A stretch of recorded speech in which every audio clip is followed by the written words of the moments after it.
Happy Sabbath today to the children of Israel on the Lord's Sabbath day.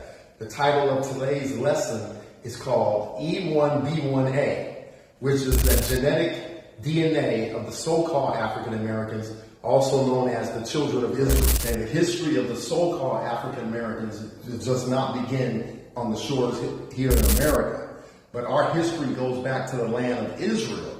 And in 70 AD, we were kicked out by the Romans and we fled into Africa, where most of our people ended up living, particularly on the west coast of Africa and down in southern Africa.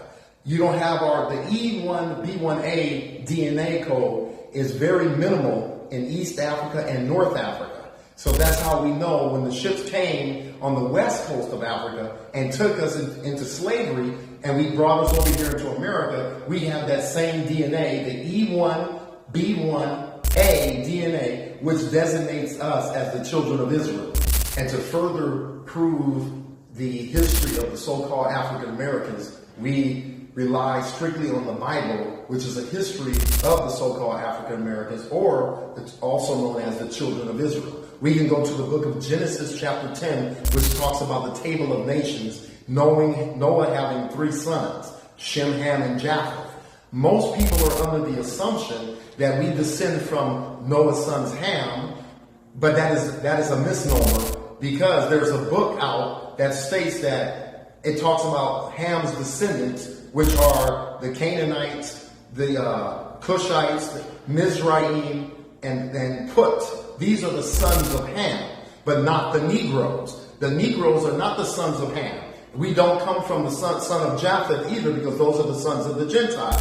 So by a process of elimination, the only son that's left is the son of Shem.